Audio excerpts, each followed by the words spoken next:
झंडे और मीरा की कहानी अब एक ऐसे मोड़ पर आ पहुंची है जहां हर सांस के साथ सस्पेंस और डर बढ़ता जा रहा है। अब तक सब कुछ शांत दिख रहा था, लेकिन अंदर ही अंदर बहुत कुछ गलत चल रहा था।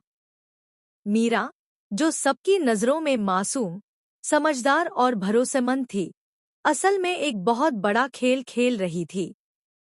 उसकी हर मुस्कान के पीछे एक चाल छुपी थी और हर मीठी बात के पीछे एक खतरनाक साजिश। किसी को अंदाजा नहीं था कि वह इतनी चालाक और बेरहम हो सकती है।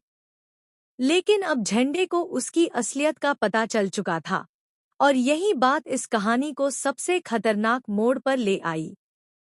झंडे ने जब पहली बार मीरा के बर्ताव में बदलाव महसूस किया, तो उसने इसे नजरअंदाज कर दिया। उसे लगा कि शायद हालात का दबाव है या कोई मजबूरी। लेकिन धीरे धीरे मीरा की बातें, उसके फैसले और उसके अचानक बदलते रंग झंडे को परेशान करने लगे। हर बार जब झंडे कोई सवाल करता, मीरा उसे किसी न किसी बहाने से टाल देती।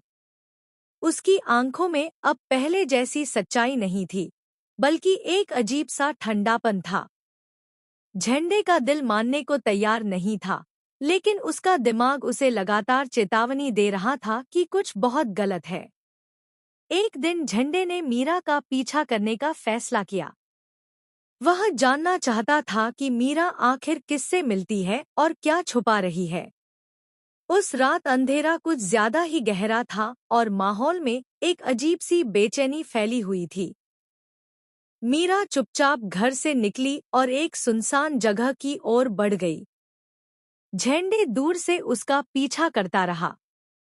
तभी उसने देखा कि मीरा किसी अनजान शख्स से मिल रही है और उनके बीच की बातें बहुत गंभीर और खतरनाक लग रही थी।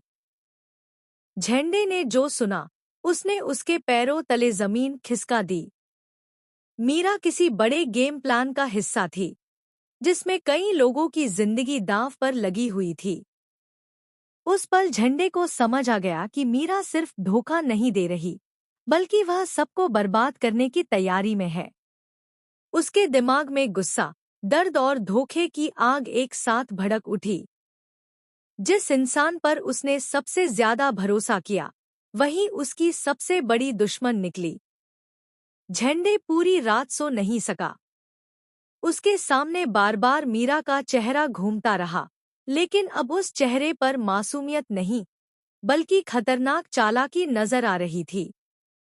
उसने फैसला कर लिया कि अब मीरा को रोका जाना जरूरी है, चाहे इसके लिए उसे कितना ही बड़ा कदम क्यों न उठाना पड़े। अगले